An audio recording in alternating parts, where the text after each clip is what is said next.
about Ange Kwame making it to the team. Was this a new rule or is this a previous rule already in the ASL? This rule has actually been with us for a while now. As I mentioned earlier, the B League in Japan, they have naturalized players, and some of the other leagues use the same rules. So it was just this season, Morocco decided to opt out and use that one roster spot for a Philippine naturalized player. And since Antoine was available, they decided to go with him. Is there an Asian import available for the Philippine teams? If they choose to use it, they can as well. So what's the qualification for that? The Asian import for the So similar to, I guess, the governing bodies, there's a set of, I believe it's 12 countries now that are allowed to have Asian imports, that teams are allowed to pick from as Asian imports. As of right now, Morocco and San Miguel have not opted to use it. uh, can I ask this may be a question that just a discussion because when people heard the news that Ange Kwame can play as naturalized player, some fans said maybe Justin Brownlee can play for San Miguel or is that possible? Because Justin is currently plays for Barangay Ginebra, but is he eligible to play for San Miguel during the ASL season So based on from the a rules? technicality standpoint, if Justin Brownlee was not with Ginebra, signed with Ginebra playing during the season, he would be a viable option because he is one of the naturalized players in the Gilas pool or the Philippine national team pool. But unfortunately, because he's signed with a team competing in the same league, they're in the same conference. FIBA, that's not something that is will be allowed by FIBA. How about Benny Boatwright? Is he although they're still in the process of naturalizing him, is he eligible to play as a naturalized player? Well, great question. And the answer to that would be as soon as Benny Boatwright gets his naturalized document, we can bring it up to FIBA and get his clearance. And yes, he would be eligible. How about Andre Blatch and Marcus Dowsett? They they are, but San Miguel would have to make that choice to give up one of their roster spots for veterans like Andre and Marcus. Just one final question. PBA teams have not been really competitive in the past two seasons. I think they're starting to really take this one seriously. How important is for the ASL that the Philippine teams are competitive moving forward? Well, I think to answer that, they might not have won a lot of games, but they definitely competed.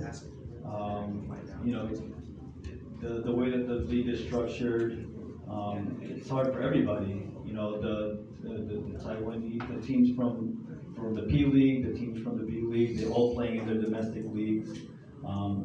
The challenges are different for all the leagues, right? And here in the past, yet even though we haven't won a lot of games, the Philippine teams have always competed. Whether it was injuries or whatever other factors it was, just the adjustment of traveling, playing in games, was something very different for some of our PBA teams. Unlike their counterparts in the KBL or the B League, where they do travel during their season. Domestically here in the PBA, most of our games are in Manila, so all our teams are pretty much based here. So just that having that adjustment, and I think you look at Morocco, who performed last season well, winning a championship after competing in the ESL. I think all teams are going to be ready. San Miguel playing in our past events. They have an understanding of the level of competition, the level of commitment that it's going to take. And the home and away format is going to help out too because the games aren't back to back to back. There's going to be some rest days they can adjust. Having the second import and possibly the naturalized player having certain guys play different roles, because the game is a little quicker with the 10-minute quarters, as FIBA regulations go. So different strategies, different plays, and I expect both teams to be competing, hopefully for a championship this season. Yes, okay, last question from Philippine News Agency. Sir Banquet. So let's to clarify, since Benny is not yet naturalized, he's still considered a world import, or is he gonna be? He would be considered a world, import. Correct. Thank you. Okay, so thank you so much, gentlemen. Again, Adam, please invite all our friends out there to support this season 2 of EASL. We welcome everyone. We hope you all will come join us tomorrow night at the SM Mall of Asia Arena, or sit back and watch the games on Signal on One Sports. But we thank you all for being here today. It's a pleasure to be with you here at the Sports Writers Association here in the Philippines. Thank you for your time, and we look forward to celebrating basketball once again as we start off season tomorrow night.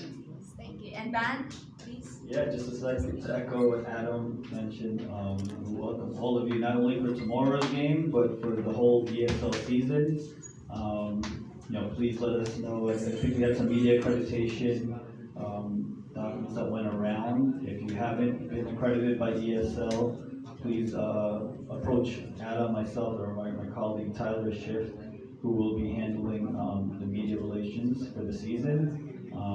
And if anyone needs any more information, you can find us at easl.basketball. It's our website, and we're on social media. We're on Facebook. We'll gladly answer, and even schedule any interviews if anybody would like to do that as well. Thank you very much. Thank you.